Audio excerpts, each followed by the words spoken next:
Hello everyone, welcome to another live stream. It's been a little while since my last one. Me and Sophie are kind of alternating doing our live streams now, where Sophie will do one, then I do one, because I know a lot of you guys like joining both of our live streams.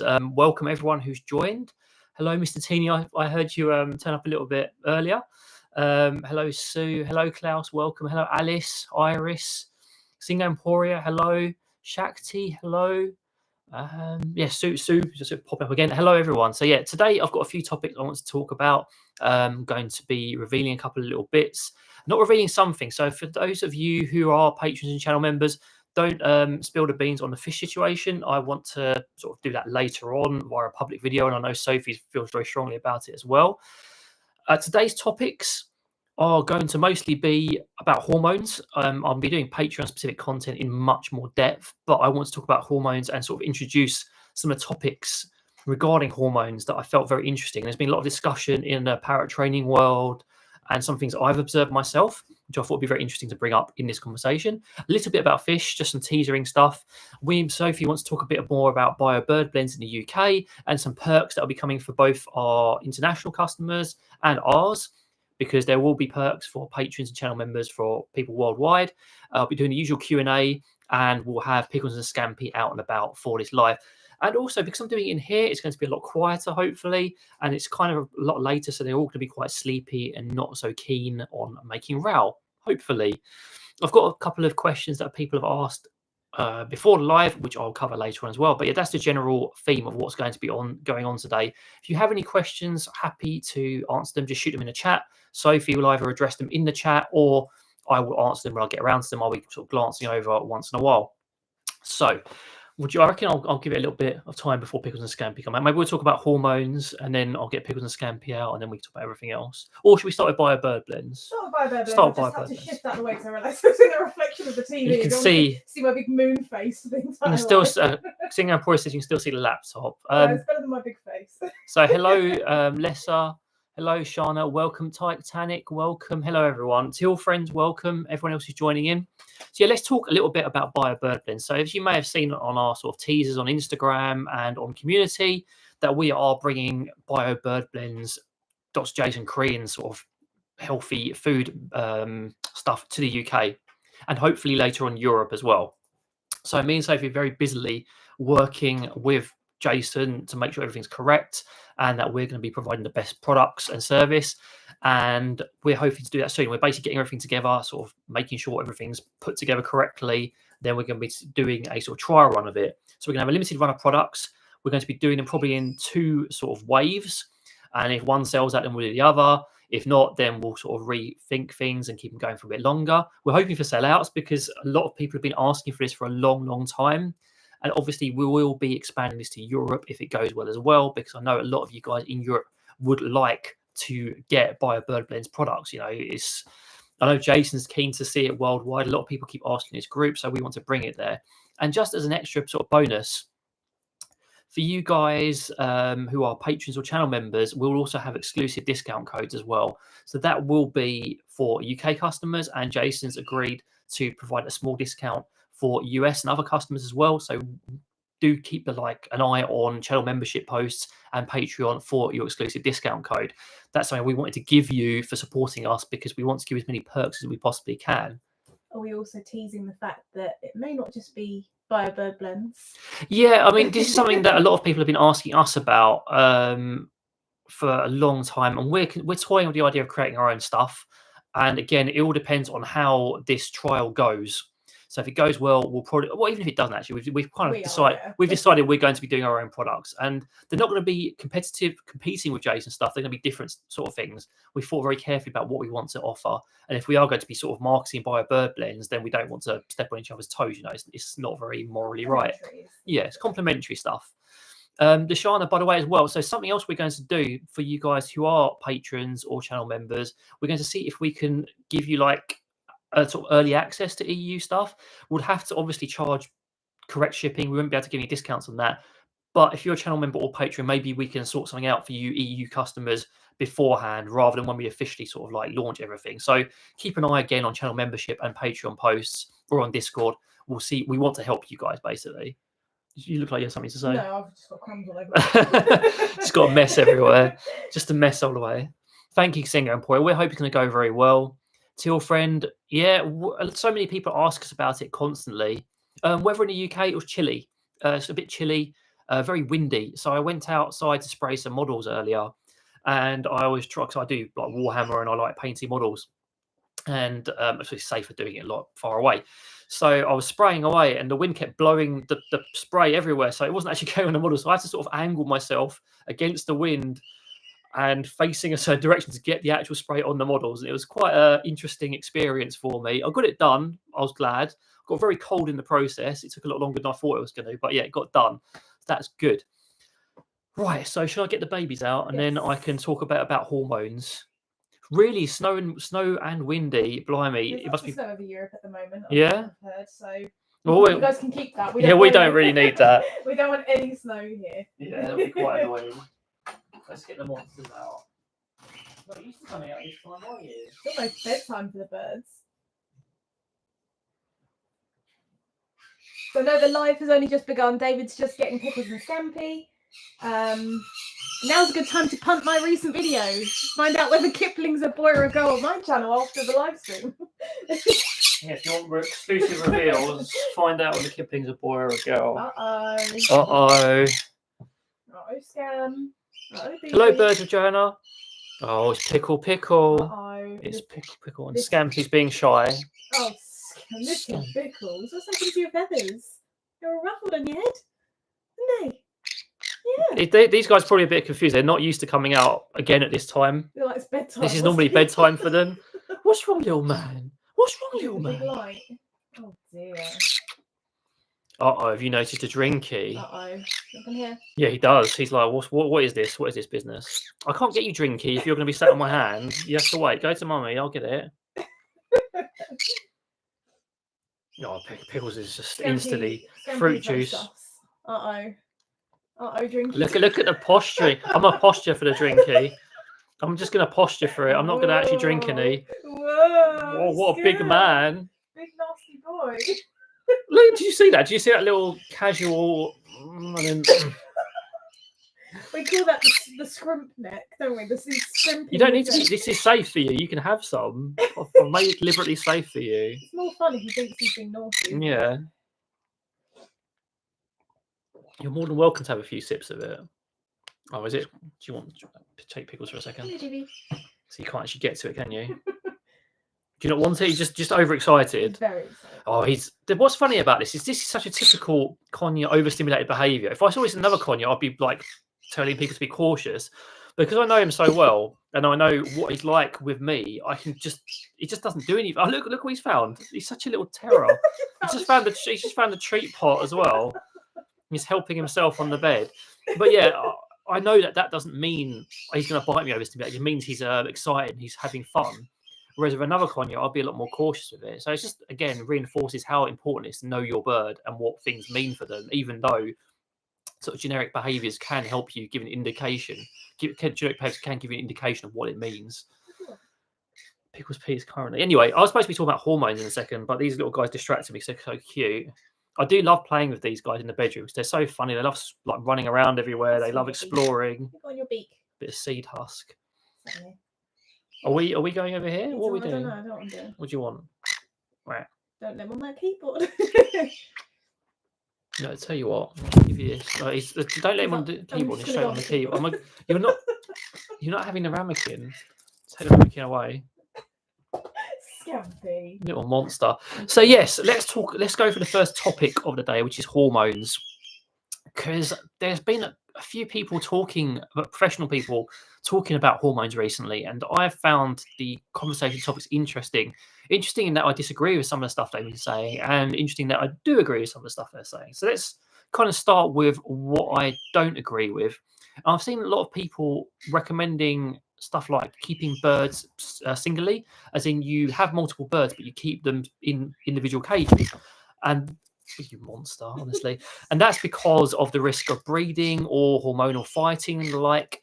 And I found that quite interesting because at the same time, the same individuals were sort of arguing that you need to give your birds as much freedom of expression as possible, as much company as possible. But I felt that's kind of a conflict. So yes, you having birds who share the same cage space could be a hormonal trigger. Yes, especially if it's not responsibly managed. But are you denying them freedom to express themselves and express natural behaviours by caging them separately? And in my personal opinion, I think you are. I think it is better where possible to have birds in a big aviary together or in a very large cage setup together. And this isn't to bash solo birds, by the way. This isn't what I'm really aiming for here with this topic. It's more that I find it's a bit of a double standard to say it's a hormonal trigger to have birds caged in the same cage, but it's bad for them to not have company and to not be able to play with each other. Does that make sense to you? Yeah, it sort of like denies them the opportunity for like allopreening and just exhibiting natural behaviours, basically. Then there's obviously a limit to it. You know, we don't want birds who are not completely bonded to be in the same cage because then you have issues there. But again, it's about giving them the gift of as many natural behaviours as possible, which is very difficult to do when you have them in your home. So why not allow them to have that social need that they need all day, basically? Birds with Johanna's just raised a very good point, and it's quite an interesting one as well. So I think I'll talk about that right now before I talk about anything else, because yes, smooching birds, touching outside the head area is not generally good. It's not any different for conures. Why do I kiss him? One is because I want to maintain the behaviour. I kiss him because I want him okay with me around my face for a start, so I can move him around my face without him reacting to it, and also so that I can actually touch him when I need to for husbandry reasons. I'm not kissing him because, well, I do enjoy it. Let's be honest here, I do enjoy it. But those are the two main reasons. And also, the biggest problem with contact outside the head area is repetitive motion or pressure. So with Scampy, when I kiss him like this, there's barely any pressure and it's not a repetitive motion. I'm doing it very briefly and I'm moving my mouth away. If I was to enclose him, which I'm not going to do on camera, which I don't really do ever, if I was to enclose him and I was to pet him, that would be an entirely different matter. It would be a completely different ball game. With the kissing, as I said, it's basically for husbandry reasons and because I enjoy it and because it's a very quick thing. That's why I feel it's okay to do, and I have not noticed it causing any issues with any of my birds. I also do the same for fish as well. I will just kiss his chest basically so I can feel his keel bone, because I can get a very good impression of what it feels like with my lips because they're so sensitive. I hope that answers your question. So, Mr. Tina, yeah, we don't really like naming and shaming on lives or on our channel unless it's really terrible stuff. And this is, I wouldn't say is really terrible stuff. I think it is better for Discord discussion there. Yeah, and I've seen actually a few videos in that direction with this discussion, and I don't really like that way of thinking because I think it's so important for them to get interaction where they can. A lot of people think that you should also house birds singly, you know, so you can keep an eye on their poops. And also for training reasons as well. For training, worrying about territorial behaviour. But a lot of this comes down to making sure that the space is big enough. And also, if you're worried about seeing whose poops is who, you know, if you're interacting with your bird throughout the day, they're never just going to do one weird poo if they're unwell. They'll always do multiple. So that's the same discussion with substrate where people use that as an argument against that, and it's falls flat, honestly. It doesn't really work. The whole training thing is something I don't really like as well, because I find that because of the whole flock thing, when you have birds together, it actually makes them easier to train in some ways because they learn from each other. And it's very interesting to see how much that plays a part when you're doing training work. Yes, there are challenges, but they can be overcome. And with regards, again, going back to the whole don't house birds together thing, you can manage hormone behaviors much more effectively by other methods, like ensuring a proper diet, making sure there's no nesting spaces, making sure there's no stuff like cozy huts, that sort of thing. That's a much better way of managing hormones than denying them company. And like, for example, these guys, could you imagine? They cuddle. It's a natural behavior for them to cuddle each other. Do you imagine the frustration of being next to their bonded partner or friend and not being able to do that? It borders on cruel in my mind. Another good example as well is Lou and Kip. You know, Louie's got his disability of having one leg, but Kipling is really in tune with that, and he helps him and he supports him. They're having a 10-minute wrestling match earlier, which is really funny. But having that kind of support in the cage actually helps Louie with his disability. So there's loads of different factors at how it can help. Mm-hmm. So birds with Johanna, it could be good if you made your contact. Yeah, it's okay to get them used to you touching them. Yes, and that is something I could consider to do as a video. It is a video that will be interesting. I've kind of the problem with us because we're professionals in this sort of sense now as well. We give professional advice. We have to err on the side of caution. So the advice we give is going to be like, just don't do it, honestly, because for a lot of people, we'd rather not say, "Oh, do it in this situation," because they'll read it wrong or they won't understand because they've only just got a bird. So yes, it's something that we could discuss and maybe make a nuanced video about in the future. A lot of interesting conversation going on already. Shakti, another great example here. So since you were talking about having more than one bird, I tried befriending my teal out of teals, but he turned like Aggie towards you and other bird. Like really, that could be hormonal. It could be territorial. It could also be because the bonding process was too short, or he didn't have enough time to do it. There's loads of different factors, and when you're bonding one bird to another, it is a long process for some. Sometimes it can be really quick, like with Charlie and Olive. They got on really quickly. It's going to be I'm going to have to do a whole playlist on it as well because it's such a big topic. Bond Pickles sat on my leg chatting with me. Lots of super interesting topics there. So bonding two birds is a bit more complex and nuanced than just introducing them. Sometimes it goes smoothly and great. Other times it's really bad. Expect it to take ages. Expect it, but if it goes really well, then it's even better. You want to chat to everyone? Do you have anything you want to say? Just going to fluff up. Yeah, birds around. It's always often very black and white. Mr. T, yeah, we do. The reason, again, I'm bringing this up because it's multiple videos. It's not just one. I've seen a few of them. At least I've seen conures in separate enclosures at Petco desperately trying to squeeze up to each other. Yeah, it's so sad because these little critters, it's part of, like with cockatiels, they like being in close proximity, but they don't, as a general rule, want to cuddle. It's not a natural behaviour. They'll preen each other, they'll interact. With these guys, it is entirely natural for them to want to cuddle up against each other and to cuddle up against us if like it's just them and us. It's completely normal for them, and to deny them that opportunity, again, you're denying natural behaviours, and the less natural behaviours a bird can exhibit, arguably the worst quality of life they have. Birds with Johanna, actually, that's a topic I've got later because I've been asked a lot about training recently, and I wanted to talk about husbandry training today, including getting birds used to having their feet touched for nail trims and etc. So I think Sophie's actually got videos on that topic as well. Scampy little monster! Do you want to have a drink or something? Give me a second. We'll get back on track in a second. You come in. You're just going to look at my hand. What's this? You come in. You're just thirsty, aren't you? Pickles is like, excuse you, what about me? Finish your last one. So let's go back onto hormones again. Where were we? Oh, yes. So another thing I've noticed with regards to hormones and hormonal behavior, it's become one of those trigger words recently. Like it used to be dominance is the big trigger thing. Your bird's doing something, so it's dominating you. Now hormones is the trigger word. A lot of people are just attributing any behavior they can to hormones. My bird's biting, it's hormones. My bird's unruly, it's hormones. My bird's not eating, it's hormones. And sometimes hormones are a big factor in a lot of these things. But it's become one of those things that a lot of people are just throwing out there. And I don't know if we're partly responsible for this because we're trying to bring awareness to it and other creators have done this and people have just picked up on it as a buzzword. I know some creators have been using it as a buzzword, which is mildly irritating because you have to be responsible for how you give this sort of advice. But hormones do have a big part in parrot biology and their behavior. Heck, it's the same with us humans as well and every other animal. But they're not the be-all and end-all. And I'd highly recommend anyone who labels something as hormones, because it is a label, to investigate a little bit further before assigning that as the sole cause to whatever behavior. Dig a bit deeper, think a little bit more about what other factors may be contributing to the behavior before just saying it's hormones and then it's that. You know what else could help with that? Is the course that we have that you did on functional assessment. That's work out why birds use it. Yeah. So I actually did a course last year now, blimey, where it talks about an analytical approach, a professional and the one we sell. Yeah.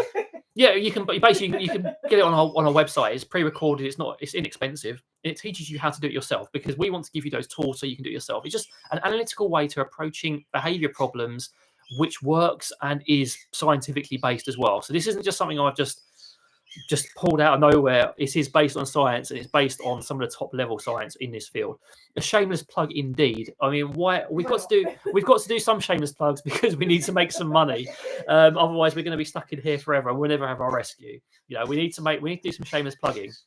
So yeah, do investigate don't just take anyone's word for it, including ours. Look at the situation of your individual bird and see if it's actually hormones, and then look at hormone reduction sort of behaviours and training and other things you can do in their environment.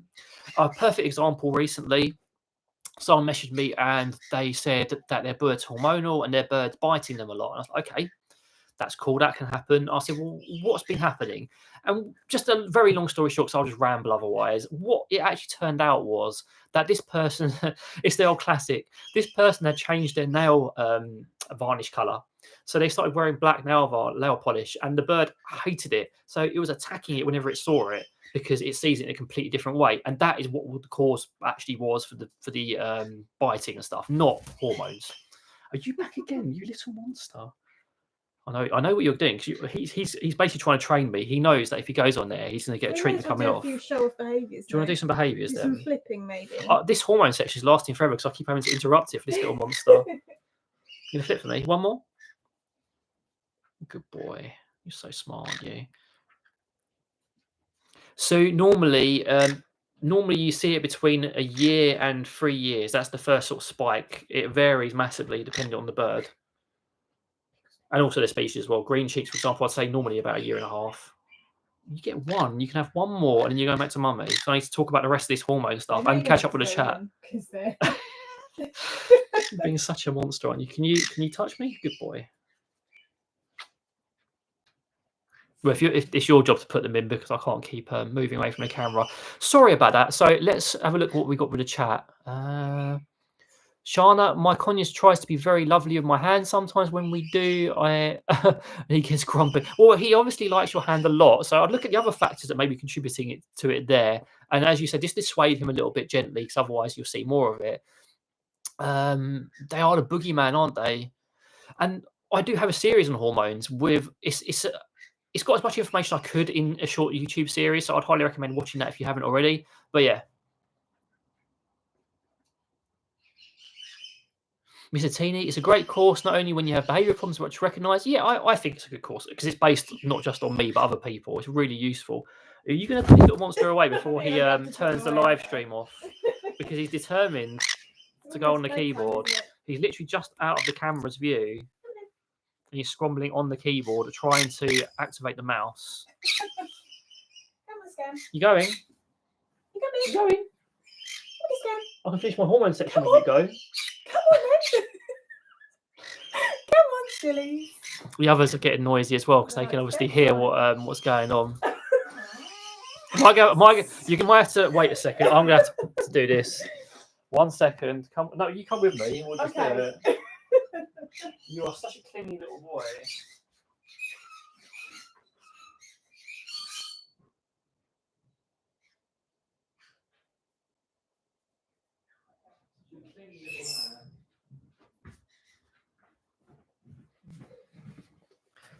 He's very clingy with me these days, especially when he comes in here because he's used to playing in here with me. When Pickles and Scampy come in here, they love running around and being naughty. Oh, we love them too. I just really enjoy interacting with them these days. Are really fun. Yeah, that's basically him. He's the same around strangers. He'll just cling to me and he won't want to come off. It's adorable in some ways, but we need to do some more decent work. So, Shakti, how long do I have to cover my burb? 14 hours due to hormones. My Borb calmed down a bit and I covered him. So this is something we don't actually recommend for hormonal birds or in general. Covering actually makes hormones worse. So in the short term, covering your bird will make hormones a little bit better and make the noise a little bit better because just keep them quiet because they're dark. But whenever you do that, it creates a nice dark nest-like space and it's only fueling the hormonal behaviour. So the 14 hours of sleep part is good advice for a limited period. You don't want to do it for too long, but the covering isn't something we would recommend. Do you want to shut the door as well? Yeah. Thank you. The covering isn't something we would recommend at all. Yeah. 12 hours is the ideal, basically. Yeah, chaotic bird family, indeed. It's not as chaotic as usual. I try to plan things to make them less chaotic. And thank you very much, Singame Pori. It's very kind of you. They are adorable and they do cause a lot of chaos, but you know, that's just the fun of it. Naughtiness. Thank you very much. Charlie's very excitable in there. I bet. Well, that's why he's not coming in here today, because I need to actually be able to get through this section without more interruptions. Pigeonette, so I hope I pronounced that correctly. I thought switching from cover to uncover would be hard, but it wasn't. For some birds, they adapt very quickly. There's loads of things you can do, like using conditioned calm to help them settle into a routine, just using a blackout blind or decent curtains. Most of the time, most birds won't be bothered by it. There will be some who have had it for a very, very long time, but then we recommend phasing it out. And if you feel that you have to cover your bird, because we do understand that some people have to due to their lifestyle, we recommend something called partial covering. And that's just doing the top third or the back and sides and then phasing it out. That way there's some airflow and it's not quite as enclosed. That's the best halfway house we can recommend. Sakura Usagi. This is basically like pink bunny, I think that means, isn't it? Chaos dinosaurs, just basically what they are. Holly Q. I just watched one of your videos. Did the house cover last night? Partial cover is what they meant. Partial cover. Yeah, cool. Good. I'm glad. I mean, we don't do it. I don't think we've ever done it, honestly. I think when a couple of the birds first came, we put something slightly over the top because they have to quarantine in our bedroom, and it doesn't really work. Did you do a video on covering? Have I just cut? I feel like I've talked about it in videos. I did do a video on covering. So, yeah. Joanna, go to Sophie's channel. She's got a dedicated video on it. I haven't done it yet. I may not even bother. Very cute. It's a nice name. I do like my my Japanese stuff because I'm a closet anime nerd as well. So there's nothing closeted about it. There's nothing closeted, I suppose not. Yeah, I try to be closeted, but it just sneaks out all the time. Yeah, so with cockatiels, we definitely don't recommend covering because it makes it so much worse for night frights. I did a video on night frights recently, updated one, and it just does make it a lot worse with them. So let's try and finish off the hormone section. Then I'll catch up with the chat even more, even though I've been doing it already. So the other thing I want to talk about is, now this is a bit theoretical, and this is just my opinion. So please do not take it as me giving any advice on this. But something I've been playing with as an idea and a thought is allowing some hormonal behaviours. Now, I'm not talking about letting your bird go at it with your hand or letting your bird go in cozy hut or, showing aggression towards you, that sort of stuff. But some hormonal behaviours are natural. Like we go back to the example of having two birds together, as long as they're not going at it all the time. For example, with conures, they like to explore. They like to go into cavities and And while they tend to do that when they're looking for nests, you notice when you observe their behaviour, especially green cheeks a lot, they don't really exhibit many hormonal behaviours when they're doing it. They'll skitter around, they'll go all sorts of different places. The best example is sometimes when they come in a bedroom, I will just make a little fort with the pillows. Not fully enclosed, so there's like a big gap and they can go in and out and easily. And they will enjoy that. I've also noticed, with other things, they enjoy that. And in the past, if I had done this, I'd have thought to myself, no, you can't do that. That's completely wrong. But if your bird isn't really very hormonal and there's very few hormonal triggers in their life, for example, the diet's very good, it's not the right season for it, there's no excessive petting and stuff like that, which we talked about earlier, repetitive motions. Why is it not okay to allow them to exhibit some of this behaviour in a supervised and controlled manner? And that's something I've been thinking about a lot more recently with regards to these behaviours, exhibiting natural behaviours that were traditionally labelled as hormonal. I'm not going to talk any more about that because it's such a big topic, but I just thought I'd introduce it in this live because I'm going to do a Patreon video where I'm going to talk about it in a lot more depth, and I'm going to be happy to sort of get back and forth on it because it's something I've been playing with as an idea a lot more, and I've been sort of finding some holes in the logic that other people and maybe we have used in the past that maybe allow for some leeway with it.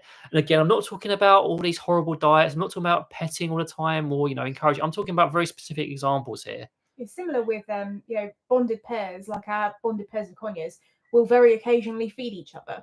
Now, some people will see that and freak out and be like, the birds are hormonal, eggs are coming, blah, blah. But it is a natural bonding experience. You don't want them feeding non-stop, but an occasional sharing of gross crop contents is actually a natural exactly. You see it with non-mated pairs as well, where they will occasionally regurgitate for each other. It's only when it's excessive that it becomes a problem. But again, people panic, and maybe I think a couple of years ago, maybe we would have been like, that's no good. But it's okay. It's okay in moderation and when it's observed and managed properly. But yeah, that's just basically what I wanted to throw out there. The other last sort of topic, and I'm going to address the chat in a second, is remember your hormone scale. When I talk about in the hormone videos I did, there's a scale, and the more triggers you introduce, the more you're going to have an excessively hormonal bird that's going to exhibit undesirable behaviours and harmful behaviours to them. When they're less hormonal and there's only a couple of triggers in there, for example, allowing them the occasional foray into the bed sheets or whatever, that's okay. It's when there's so many excessive triggers that it becomes a problem. And this is the sort of advice I'm hesitant to give because it can be misread, but I thought Alive is a great way to introduce that topic. So anyway, those are my thoughts on it. So let's have a little peek on what's going on in the chat. No, we don't believe in covering, basically. So Tilfriend, if your female bird is hormonal or lays an egg, what is the best way to manage it? Basically, I've got a video on that for the first time. I've got a video on that which covers the topic. But generally, you want to let them have that. You want to supplement their diet slightly, and you want to give them some dummy eggs so they don't lay excessive clutches, and then try to do hormone management once they've lost interest in that egg. Because once they've laid it, you can't really do much about it. You have to let them sort of see it through almost. Trying to deny that will just prolong the cycle and make it worse.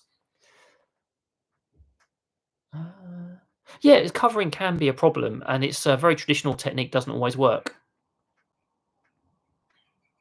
Yeah, you use the fake eggs. That's always the best way. Yeah, I hate it when they're terrified as well. We always feel kind of guilty when the birds get scared for whatever reason, even when it's not our fault at all. And there's always scary stuff going on out the window for some reason, like crows, magpies, idiots on the road. Well, thank you, Sakura. I'm glad you found it interesting. So Harley, I have a female and male cockatiel. They're only together at playtime. She lays, I presume it's unfertile eggs. She won't even let him clean her. Well, she's. I'm not sure if that's a statement or if there's a question there as well. So there's a question. Please feel free to elaborate on that a little bit more. Yeah, fireworks. Terrible. Both me and Sophie have done dedicated videos on fireworks. Our guys sleep through them. They are not bothered because we've done so much descents work with our guys. They're fine. Now, if like a magpie flies past the window that they see multiple times a day, then it's chaos. But if it's fireworks, they're just chill, relaxed. What was it recently? That was something really ridiculous that just scared them all. Like we just lifted something and they're all like, "Oh my goodness!" Because when one starts alarm calling, they all start alarm calling. It's like, "Oh my goodness!" There's a problem with a big flock because they all key off each other. But that's all I want to say about hormones today. I felt it's just such a big topic, and I keep revisiting it because there's always more. I think it just warrants more content and more education and just more understanding, basically. I think I need to learn a bit more as well about the science behind it as well. I think it'd be very useful for me. And there are even more hormone triggers than maybe we even realise. Sometimes like humidity levels, temperature levels, and things like that. It's more complex than we have given out advice on. But it's also a lot of triggers that aren't things, and then people are just basically make up to scaremonger. So it's for the normal person who just wants to have a great relationship with their pet. It's a real minefield of information when it comes to hormones out there. It's really difficult for people to sort out what's what because there's so much of it, and it's some of it great, some of it useless. Anyway, let's talk. Yeah, you may as well. So they're gonna have their bedtime, which is about now anyway, actually. And you can probably hear I think that's Charlie in the background. It's Charlie. It's always he's the noisiest of the flock. He's the naughtiest one. We love him, but he definitely makes himself known. Talking about it, I'll talk about it later because someone had a specific question about that. So I'll save that for later. It's quite a cute thing. So I wanted to talk a little bit about fish. You may have seen some of the sort of posts. If you're on Patreon or channel members, do check out the exclusive content on that to sort of give you a bit more information. Just wanted to let people know that he's generally doing okay. We've had to make some tough choices about fish recently, but he's generally doing okay. And again, if you are a channel member or patron, do find out what's going on because you're going to get basically ahead of the game. You'll know. We're doing a whole series on Patreon about what's going on. And I'm also doing a text-based post for channel members so you guys don't miss out as well every week. And then we'll sort of like round it off with what basically is going to end up happening. What else do I want to say on that? And for those of you who aren't channel members or patrons, don't worry, there will be like information on this coming up. It's just we want to give our bigger supporters basically a heads up, a bit of value for what they're doing, a bit of extra content, and it's quite interesting for us and get sort of extra information. So what have we got? Let's answer Birds with Johanna. Would you say cockatiels peeking into holes and cavities and always hormone related will lead to hormone? So yes and no. If they're doing it again, it's like going back to that topic I talked about with the conures earlier. If they're doing it a little bit, I wouldn't say it's necessarily a massive issue, and it's not always hormone related because they will show curiosity. They will like to frap things and explore, especially the males. If they're doing it constantly and you see it repetitively, then maybe it's something to discourage. Occasionally, it's not an issue. And if also one of the biggest tells to tell you whether it's not right and it's not going very well. So they go in there and they hiss at you, they won't come out, and they start doing all sorts of other things, thrusting. That's when it's gone too far. They just look in there, they sort of frap it a little bit, they come back out, no issues there at all, really, because they are naturally exploratory like that as well. Yeah, switch the eggs is a good idea. So let's move on to training and husbandry. So me and Sophie are big like fans of doing training in general, trick training to improve bonds and the like, and it's all fun to train your birds, all these interesting tricks, and some of them are essential just for redirection behaviors and getting your bird to do other things and having a sort of almost a dialogue with your bird in some ways. But husbandry behaviors are so important, and I think it was Johanna was talking about earlier about allowing birds to touch feet. And it's one of the more easy behaviors to sort of work on, just allowing contact with feet. You sort of just, if your bird's sort of on your hand, you can either use your other hand, just approach them with it and see if they're okay with it, if they're comfortable with it. You can just maybe touch them lightly and take it off.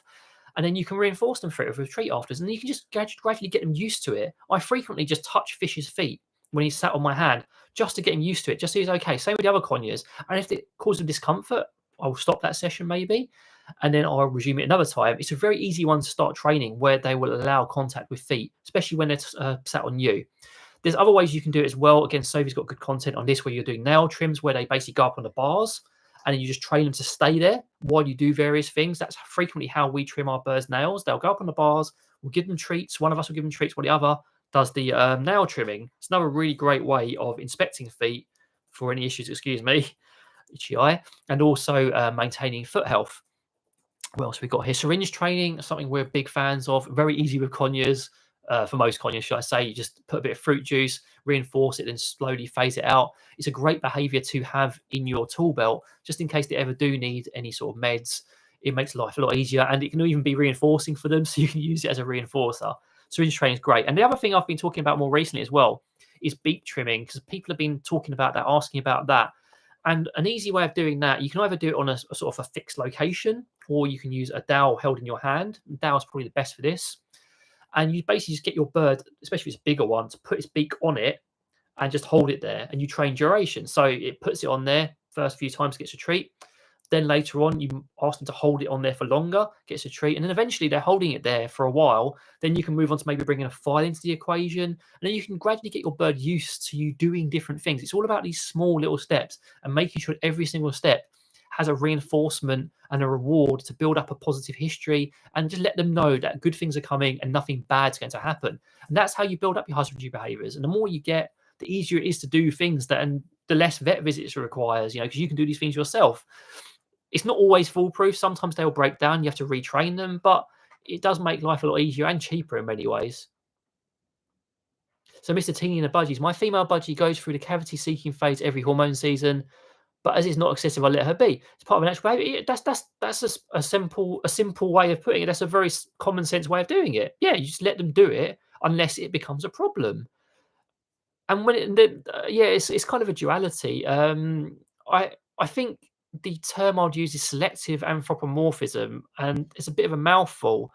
But basically, what I'm saying by that is people apply our values to birds selectively. They say, okay, birds shouldn't do this, birds shouldn't do that. But then at the same time, when you think about bird relationships and being close to people, that's not allowed. But it's the same thing. And like, we're allowed to do certain things, but why can't they? And that's another Patreon video, I think, actually, in the making there. It's another interesting thing there. Covering's a great example of that. Like, you wouldn't, if a child is being noisy or misbehaving or whatever else it is, you wouldn't just throw a sheet over them like, shush now, that's enough. Well, some people might. I mean, some people might, but the authorities will be called on them. But like, you wouldn't do that to a human being. Yeah. But for some reason, it's okay to do it to a bird to make them quiet or whatever else it is. Or even another animal. Like, how many animals do you throw a cover over to make them go to sleep? Yeah, if you do this with human, it's the equivalent of abuse. And I'm not trying to say that people do that, because a lot of people just don't know, or they have the best of intentions. But you do need to think carefully about what values you apply to your relationship with your animal. So let's talk about what Shakti's saying here, and then I think I've talked about trade. Oh no, did I miss something with Johanna as well? So Shakti first. My tail sometimes hates my hand and it makes my fingers bleed. He does it every time, I force him to do things before.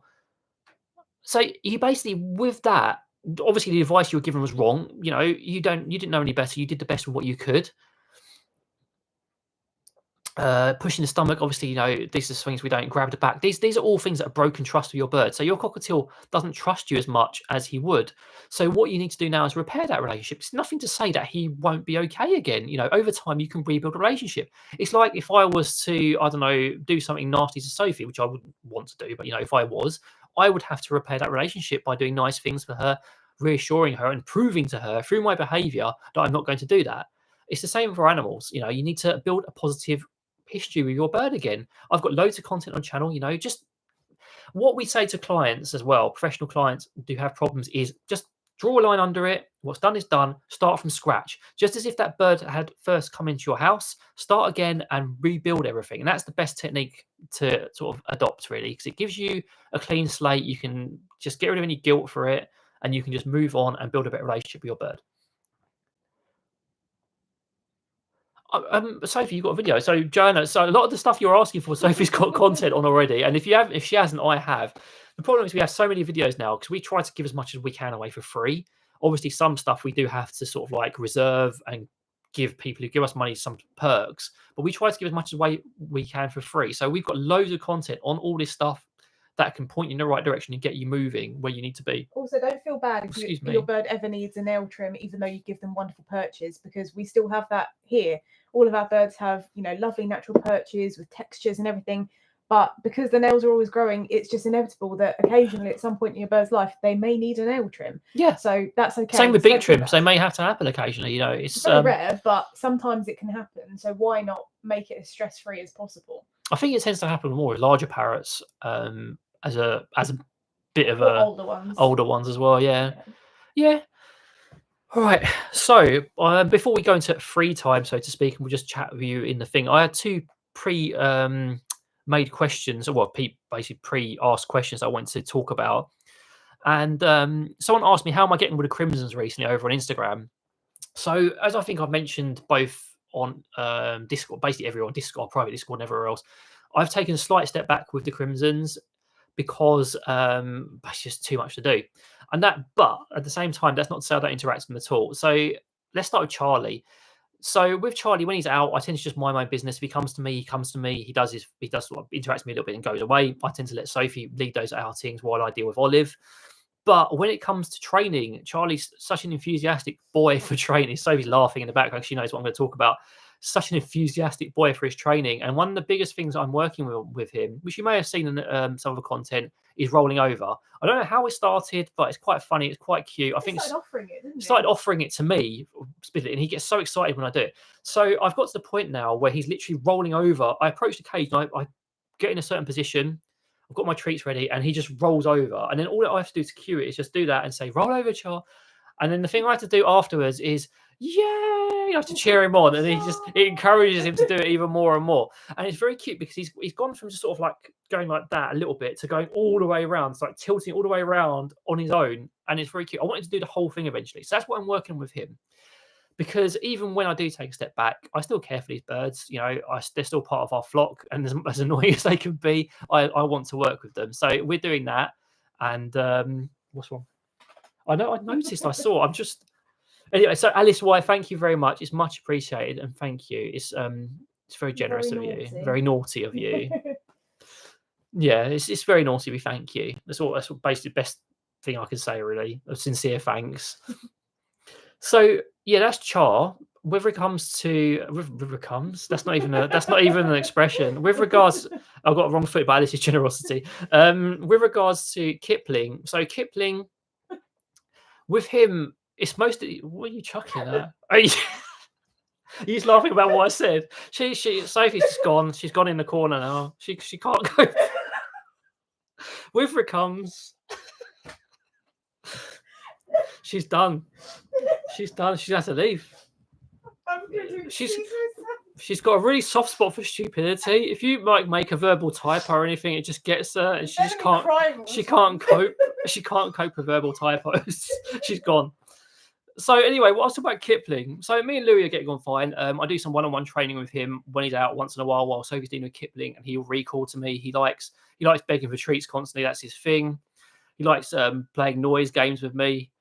With Kipling, most of the work I'm doing with him these days is through the bars, apart from obviously the usual sort of descent training with him. Kipling's such a complex character. Like Charlie has some problems, but it's nowhere near as difficult as with Kipling. Like the complexity of that bird and the difficulties he's had and has are a whole nother ball game. And I know we fully admit sometimes our environment's not ideal. Not that he hasn't got a big enough cage and stuff. It's just we feel that sometimes the close proximity to other birds in our flock causes him hassle. But anyway, so what I'm doing with Kipling is equally quite cute, although not quite as impressive as what Charlie's doing. With Kipling, it's mostly training him to accept pets from me, and training him to be calm around me so we can sort of build up to doing more stuff in the future.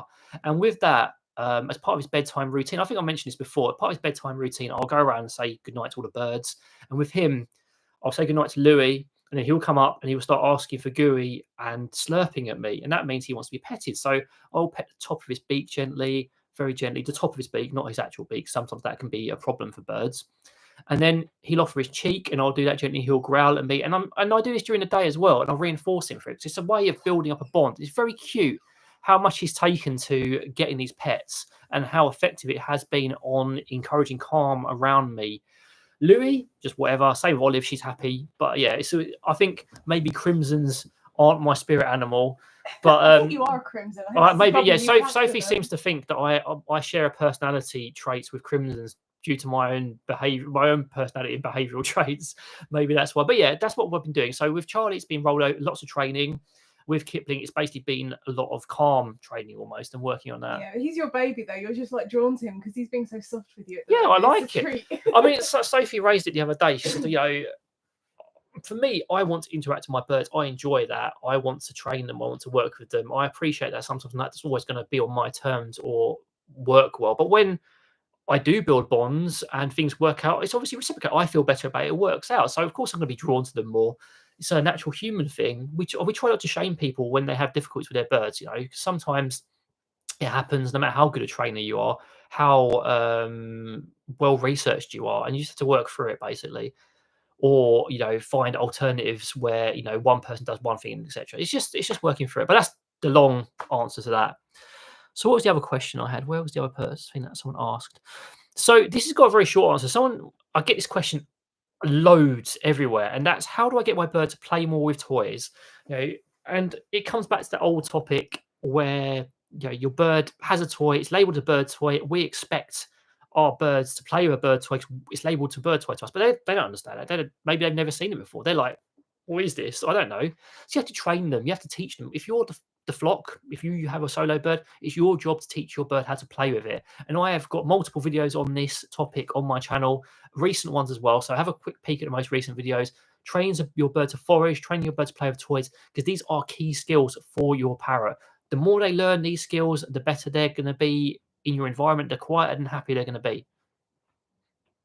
And Mr. Teeny, that is a perfect technique. You play with it, you show interest in it, they show interest in it. We use that as well a lot. It's a very simple one and it's a very easy, especially if you pair it with reinforcement, like a bit of treat as well, because it further builds it. Sophie's been doing a lot of training with Pickles and Scampi with play, where Sophie will get a toy out, I'll get a toy out.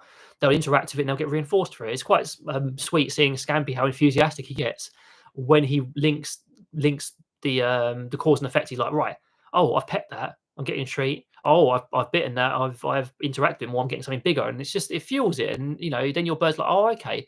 And then the more they understand that, the more they'll do it themselves. And if you hide stuff in it, it makes it even more fun. So do check out those videos. So I think that brings me to the end of my actual topics now. I've actually got through. I didn't expect to talk so long about them, but yeah. So if anyone has any questions or topics they want to talk about in the chat, I would be very happy to hear from you. Otherwise, I'll round it off in the next 5-10 minutes. But yeah, I've had quite a lot of fun. I've rambled a lot, as I always do. Hopefully it wasn't too boring to listen to.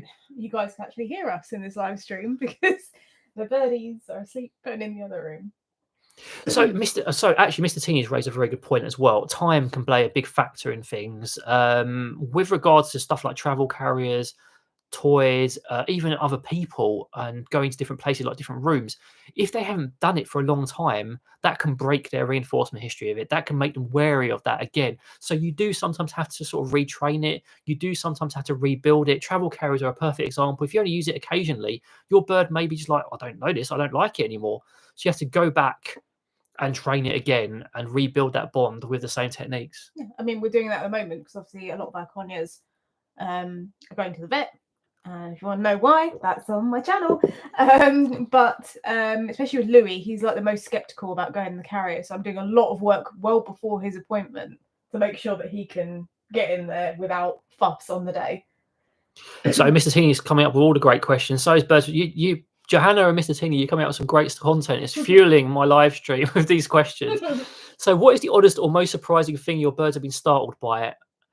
Louis got to be the best example for this. Like when he sets them off, he's just startled by something completely random. I'm sure you sneezed before, and that's been enough. What was it? It was something really, really ridiculous. Feathers falling. No, like an object. It was something really ridiculous. It was like I think it was like a computer game case. I walked in, and then Louis was like, eh, and then everyone was like panicking over it. It was like completely like random stuff they've seen before so many times. Oh, even better example, and it's Louis again. Louis. Louis is like an inside joke here, by the way. I do plan to make loads of stupid content on Louis because I find it funny. It's more for our benefit than anyone else's. But so I'm playing a computer game, and something like appeared on the screen in the computer game. Like I think it was just this like dragonfly or something. And every time it appeared, Louis was like, eh, and he started like flapping around. All the rest of the birds are completely relaxed, but Louis was like, no, I'm startled by that dragonfly on the screen. It's terrifying. So that is a good board game, by the way, Mr. Teeny. I've played a lot of it. It's really enjoyable. One thing I would recommend though is if you're playing it, doctor the treasure deck, because the treasure deck is ridiculous and it's just got a load of rubbish in it. So especially if you're starting out, pull out the items you can actually use and get rid of some of the other rubbish, because otherwise you'll just get nothing you can use and you'll just die. It's no good. So what colors do you use? Are you talking about what paint brands I recommend, or what types of colors, or specific colors? So how do you teach your bird to be friendly to other people? That's completely fine. It's about introducing those people slowly. So there's something I don't remember if we've covered this on our channels. She's going to sneeze, isn't she? No, I'm not. You're not going to sneeze. My sneeze. I don't think we have a video on it, but it's a case of building up positive associations in a safe way to start off with people, because people can be scary if your bird doesn't know them. So building on protected contact training to start with, so that there is a barrier in place between. So that means basically through the cage bars, basically. So that person will go to your bird through the cage bars, and they'll give them treats, and preferably your bird will come to them to get a treat. So pick something nice and high value. You can do a game. I haven't really got time to explain it, annoyingly. Basically, use it, just introducing that person at distance, waiting for calm behaviour, then slowly decreasing that distance as long as your bird's calm and relaxed. That sort of stuff is the best. Brands wise, so most brands are actually safe. So if you use Army Painter, they're safe. If you use Games Workshop paints, they're both safe. And I've actually contacted these brands in the past to quiz them about what's in their paints. The only time they'll be unsafe, and this is a very, very specific example, is if you had your bird out and you were painting and that bird was literally right next to that paint, that acrylic paint. They're all water-based, so they produce a tiny amount of vapor, and your bird will literally have to have their face right next to that at the point of application to have any harm. Otherwise, it's completely safe. Johanna, we did actually, yes, we do. We have researched that because we repainted a while back. So Sophie, I think it's gonna. I was gonna say, Johanna, if you're UK based, let us know in the chat, and I'll let you know the brand that we've used that's safe. There you go. You need to make sure that it's 0 or very, very low VOC, and ideally, just they'll have something on their website about it being pet safe. But that's like a video topic. Yeah, if you're in the UK, then let me know and I'll put it in the chat. Erin, do you have any advice about dealing with food aggression? I am fostering a pair of conures who bite mostly when food is around. I think to make us drop it so they can get it. Big topic again. So it depends on what circumstance. If you're dealing with it in the cage, which is very common with conures, especially around bowls, the best thing to do is try and station train them to go to the back of the cage when you're doing husbandry and maintenance. So, for example, you give them a favourite treat, station them to the back of the cage, and then you swap out the bowls. That's the easiest way to deal with it then. You can also encourage them for calm behaviour and train duration on that perch. When they're out and about, you can use the duration behaviour as well. So, for example, basically they had their sort of station area, their Java tree or whatever, and they're there, and you train them to stay there when you're eating or doing things. That's a great way of doing it. Otherwise, it's going to mostly be about not reacting, avoiding the situations entirely, and also working out exactly what their goal is. Are they doing it because they think you're going to drop it and they're going to get it? Are they doing it for a reaction? Because a lot of conures will do it because they get a reaction, and then maybe they will get something they want out of it, maybe given something else. So that would help as well. The final thing is when you're eating, giving them something as well. So give them a foraging tray, give them something high value to them so they can be dealing with that and getting something great while you're getting something else. So they won't be hassling you for food. I am going to have to finish this off in 4 minutes because I don't want to keep the birds up. So last sort of little bits we're dealing with.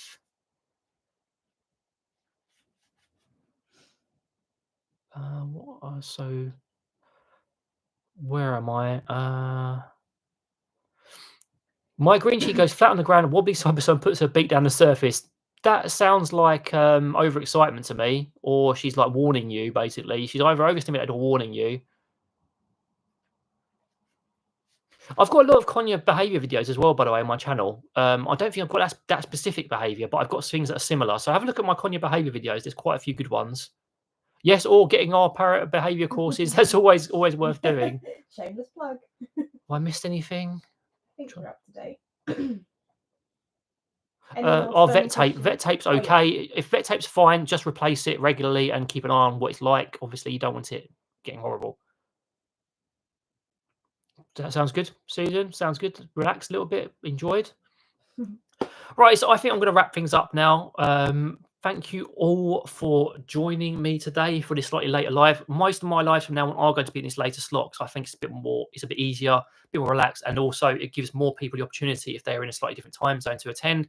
I think, Sophie, you're going to keep yours earlier, aren't you? I don't remember if you're planning to. Maybe, who knows? Mine are going to be later. Sophie's will be up in the air. We don't know. So, Erin, yeah. So try and give them something equal value. So they're doing it because they know you're going to get a treat. So try and give them something else.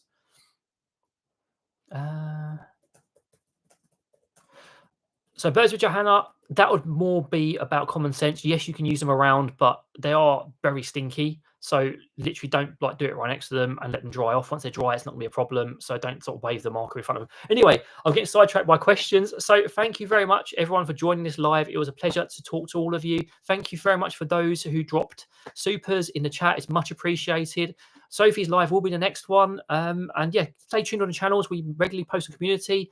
Stay tuned on Patreon and channel members because obviously we will have exciting announcements coming up there. But in the meantime, thank you all from me and Sophie. Take care. See you later. Bye.